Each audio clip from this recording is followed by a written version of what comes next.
Hello and welcome to another episode of Autogefuehl, today with me AJ and Jonas. On today's episode, we're going to be taking a closer look at the all-new Mercedes-Benz EQA, the fully electric small SUV.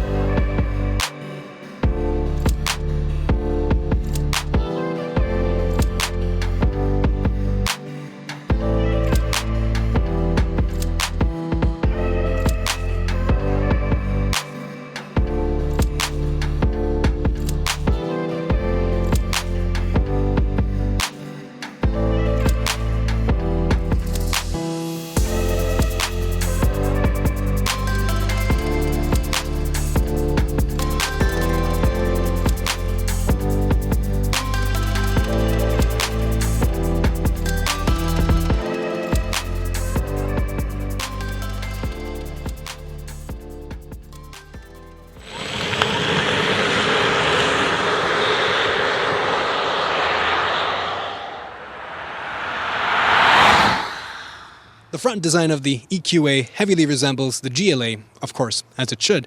It's the same platform, but it also brings in the design elements from the EQ. So, for example, we have the black paneling for the front grille and these blue highlights. Of course, you get full LED lights. The black paneling also means that it's very aerodynamic. As it should be, of course. Aerodynamics is the name of the game for electric vehicles, and this is no different. You also get paneling for the underbody to streamline the entire vehicle. Overall, it's a very elegant, maybe even subdued, but still a youthful design. What do you think? The EQA is 4.4 meters long, and the side profile really does emphasize that SUV characteristics. I mean, it still retains that much better than the previous GLA did. So we have squared off wheel arches with black cladding, and you still get 20 centimeters of ground clearance. So of course it's not an off-roader, but it's definitely rough road capable, I would say. Right now, this is only a front-wheel drive version, but you will also get all-wheel drive options in the future. The wheels start with 18 inches. Of course, they are more aerodynamic, and you can get them optionally, if you pay extra, up to even 20 inches. I really do like this design. These are the 18 inches. Definitely a little bit more aerodynamic, but it doesn't have that typical hybrid electric car kind of look. As we go along the side, I also do really like the black cladding in the bottom, which has that chrome element. So again, to break the monotony of this large black piece, I think the design and shape of that is also quite elegant. I also particularly like the chrome finish for the frame around the windows, as well as the roof rail. As with the previous generation GLA, you do get a very tapering design line here, this element for the C-pillar, although the roof itself stays fairly high. This is actually my favorite angle of the EQA. I think this new design for the back, especially with these tail LED lamps, which kind of loop around back here, makes it really fresh. I really like this design. It's a lot more softer, but still quite aggressive in a way that it feels muscular. Like, for example, the bumper here protrudes quite a bit out, and I do like this metal finish down here for the boot. The EQA weighs 2,000 kilograms. That's pretty hefty. Of course, you can expect that with electric vehicles because of the battery packs that they have to carry. This is the 250, which denotes this is the 190 horsepower front-wheel drive only variant. But like I mentioned, there will be versions coming out with more horsepower, more range, and even all-wheel drive. Further down, well, of course, there's no exhaust tips. And I also kind of see a transition now. You see that this kind of still mimics, in your mind, you still register these as maybe exhaust tips or fake exhaust tips, but they're moving more and more towards just being design elements now. And I see that transition happening here quite well. But overall, this is my favorite part of the EQA. Let's take a look under the hood. First of all, we do have pneumatic struts, which is great. It's a Mercedes. I would expect to have it, and I'm glad to see that it's still there. Well, inside here, things look different, of course. It's an electric vehicle. So this is the EQA 250, which means it makes 190 PS or metric horsepower. This is the full front-wheel drive version only. 0 to 100 kilometers per hour takes 8.9 seconds. VMAX is 160 kilometers per hour. It comes with a 66.5 kilowatt hour battery. Charging this from 10% to 100% with a wall box takes 5 hours and 45 minutes. 10 to 80% with rapid charging takes only 30 minutes.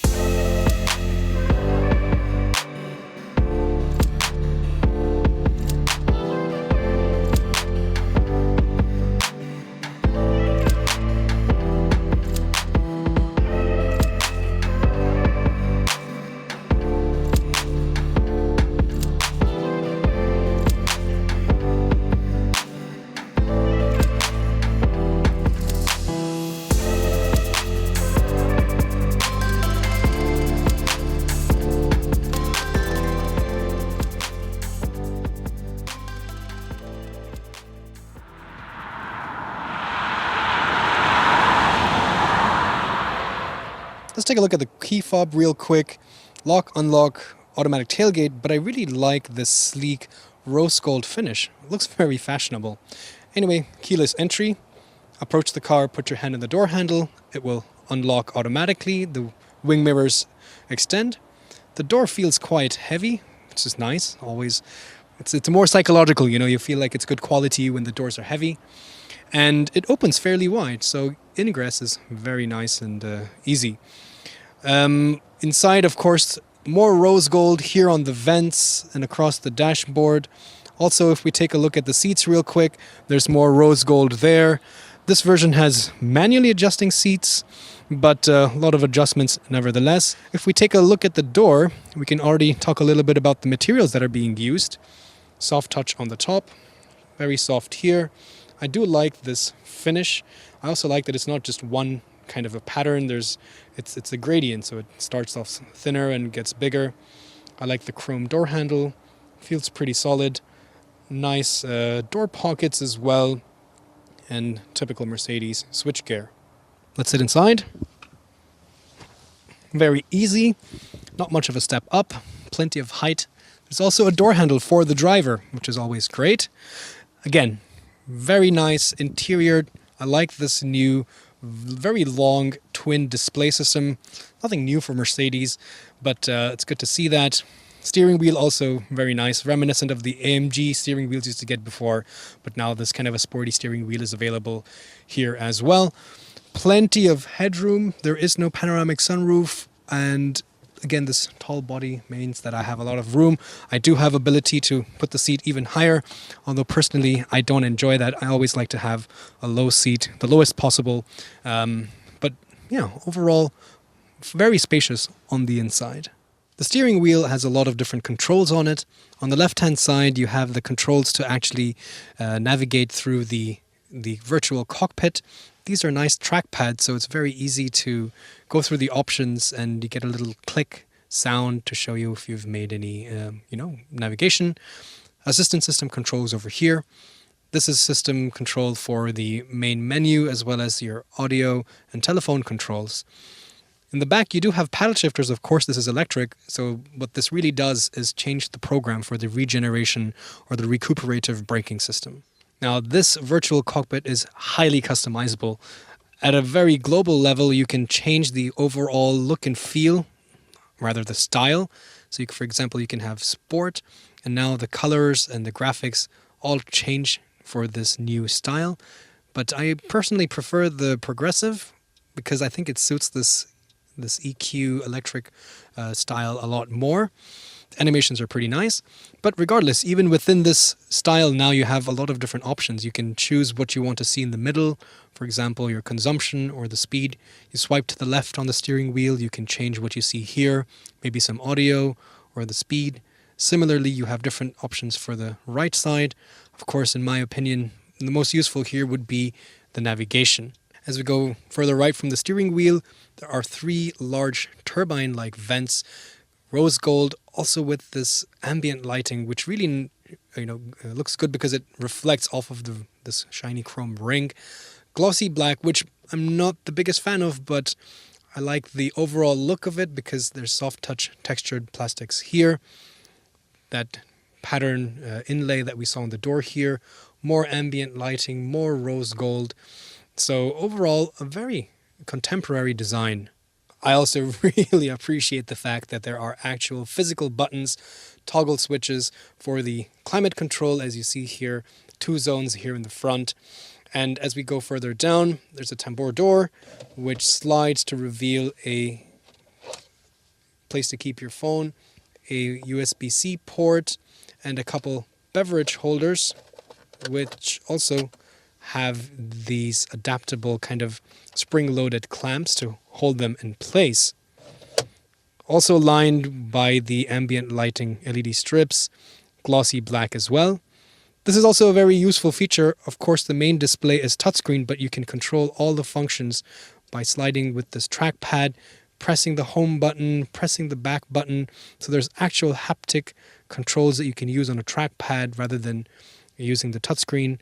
Volume control here, drive mode selectors, parking camera, so all the hotkeys, the shortcut buttons, and you also have a nice this little knob to rest your palm on to control this. So I think this is a good combination of touchscreen, trackpad, buttons. There's a well padded armrest which opens up to reveal a cubby hole, a couple USB-C ports as well. By the way, there's also an inductive phone charger. Let's take a look at the infotainment system. Of course, this is touchscreen, but like I mentioned, you can also control this with the trackpad. Let's start off with the EQ because, of course, this is quite special.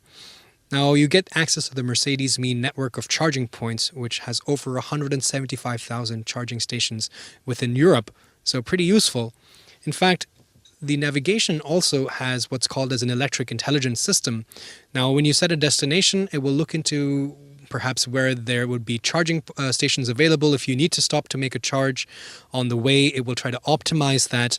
It will also take into account the weather. So if it's really cold in one area, it will try to avoid that perhaps so that you don't have to use more energy in heating the cabin. It will also take into account topography to avoid climbing hills and traffic, of course. So a pretty intelligent navigation system. You also have, of course, radio, and a lot of controls for the ambient light. You can change the color and the brightness, and I think it looks really nice at night. You also have smartphone connectivity with Android Auto and Apple CarPlay, which is very useful, and several other internet-based applications. Overall, I think it's a fairly intuitive and a very easy system to get the hang of. And too many settings are never a good thing, but in all honesty, I think this is something you would spend time on the first few days to set everything up, and then you kind of just leave it and maybe change a few things here and there. You have a lot of assistance systems for parking and camera, traffic sign recognition, active lane keeping assist, active brake assist, attention assist, blind spot monitoring, and route-based speed adaptations. There's also a head-up display, which is really vivid. I really like the colors. It's quite large compared to some other cars. And you have 3 sections again. Even there, you can choose what you want to see in each section.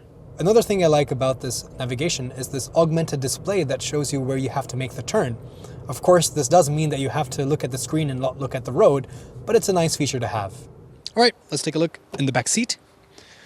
The door opens not completely 90 degrees, and it does feel a little bit tighter than the front, which means that, for example, putting your child seats might not be the easiest, but you still have a fairly tall door, and the ingress is quite easy in terms of the height, but there is a little bit of, the wheel arch impedes a little bit. Nevertheless, let's try it out. I have a handle as well. Yeah, not too bad. Not much of a step up. But the back seat is perhaps not my favorite. And as you can see, I'm sitting fairly knees up. There's not much under thigh support because of the low bench. I do have a little bit of space to slide my feet out in the front. Plenty of knee room. The seat is set to my driving position. I'm 5'8" or about 1.73 meters. But yeah, again, because of the batteries in the floor, perhaps there's a little bit less. They had to keep the seat a little bit lower. Headroom is plenty. I have quite a lot. Again, the lack of a sunroof helps. The seat itself is really well contoured. As you can see, it holds you in place quite well. Fabric in the middle, which is really nice, which grips you. Isofix seats, child mount for the outside 2 seats in this case. There are air conditioning vents here in the middle, although there is no third climate zone. They're also not backlit. They're also not rose gold. USB-C over here. A little place, but this is quite small. I don't know what you would really place here. It's too small to put your smartphone. But I'm not really quite sure. There's a little bit of a rib here, so small items probably will not fall out. Nets here for the seat backs. A center armrest with some cup holders, which also can be folded down as a ski hatch. But the seat itself is not reclinable. So this is what you see is what you get. You can't make it go further back or be more upright. So not the best, but not the worst either. There's an automatic tailgate, so you can swing your foot under the bumper or use the button on the key fob as I just did. And there you go. You get 340 liters of boot space. Very rectangular, might I say, because it's now, there's not much impeding. The wheel arches don't impede so much, so fitting items is a lot more easy. Not too much of a loading lip either. You don't have to lift it over. The floor is actually the highest level, so very easy to load things. Down here, you get your charging cables and tire repair kit. But yes, so not more volume than the standard GLA, but you have places to keep smaller items, tethering hooks as well, and you can remove the partial shelf from here. There are no latches to drop the rear seats, but with this down, it's quite easy to reach over and flip the seats down. And as you can see, they fold in a 60-40 fashion.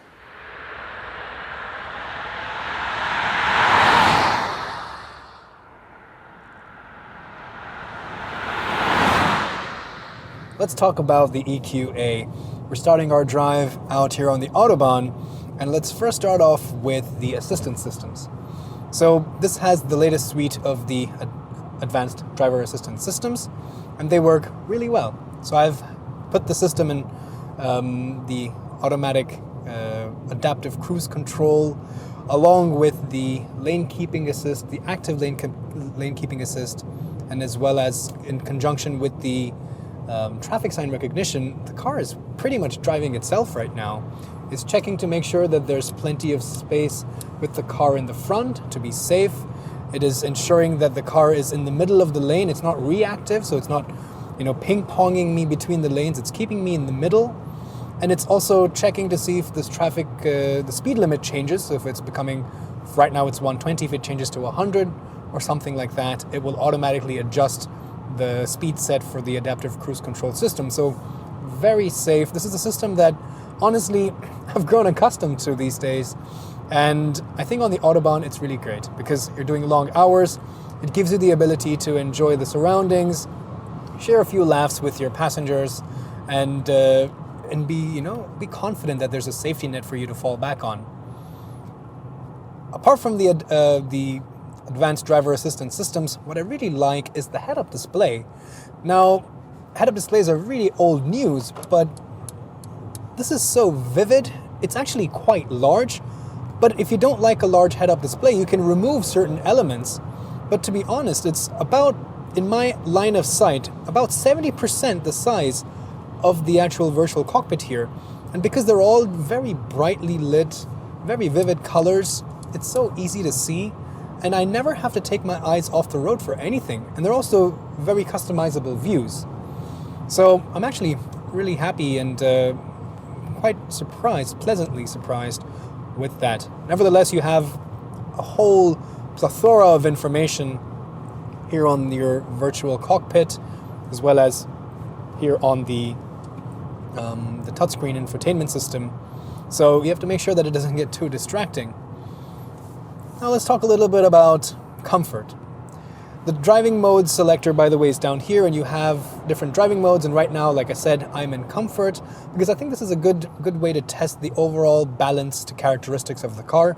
Eco, of course, it will definitely get better range, but the performance really does feel strangled, especially in an electric car.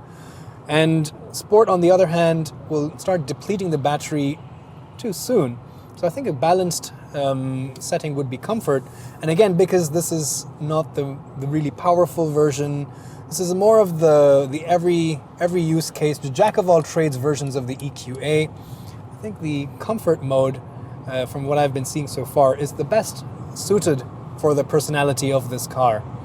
And here, right now, I'm getting an average from start consumption rate, which is around, right now it's 27 kilowatt hours for 100 kilometers. I'll report back on that later on, but the distance to empty, or the range, still reads 350 kilometers, so no range anxiety for now at least. Because there's the lack of an internal combustion engine, there's really no vibration coming in through the steering wheel or through the pedals, although right now I don't even have my feet on the pedals. So it's a very comfortable kind of very refined. There's not much in the way of sound filtering into the cabin either. There's not much noise of the wind. Yes, an SUV stance does, produce a little bit more wind because the EQA is very aerodynamic, that's also kept to a minimum. The tires are also very quiet. Now I'm running on 18-inch wheels, and this also really helps make that the tire noise significantly less. Seats are also pretty comfortable, although I must say they're a little bit firm, not too firm. Ooh, in the tunnel now, the ambient lights look fantastic. The way they light up the air vents, I really particularly like. Yeah, so the seats are a little bit on the firm side, but there's a lot of adjustments. You can raise and lower the angle of the base. The entire seat can be raised and lowered. Of course, you can recline the back. You can extend the underthigh support, lumbar support, but they're all done manually in this version, which is not the end of the world. The seats are also, I would say, a little bit on the narrow side. So definitely, if you're interested in considering this car, make sure you spend time on a slightly longer test drive and see how you fit and how you feel with these seats. Visibility is also really nice. Large windshield in the front, tall windows on the side, and the view out back is also pretty good because of that fairly tall and upright rear window.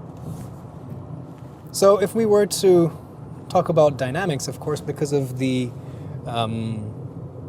extra weight, the suspension is quite different than the standard GLA, but there is certainly some amount of body roll.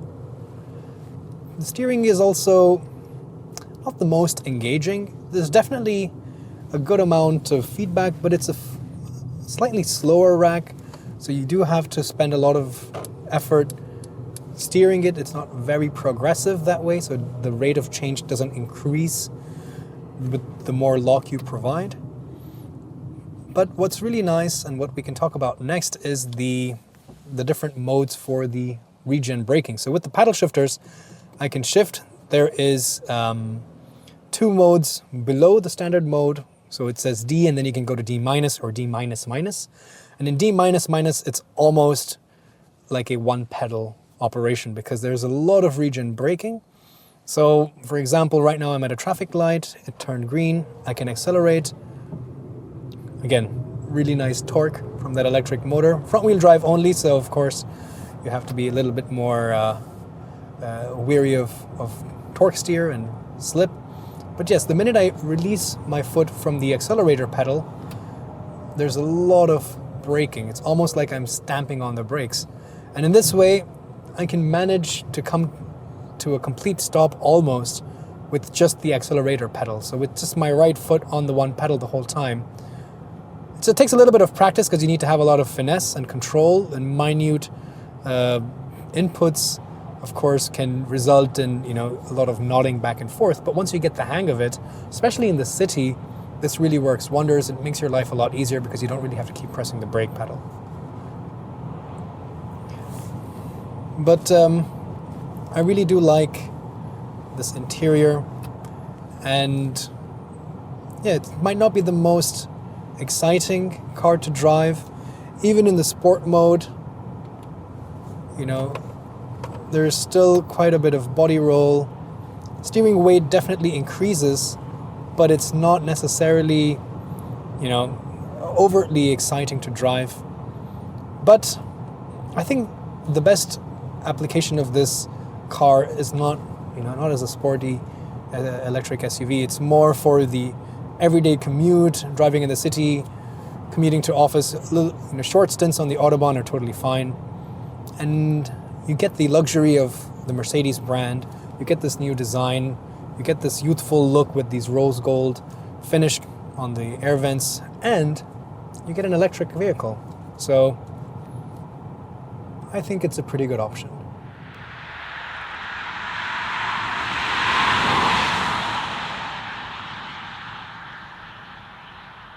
Let's summarize today's episode of the EQA.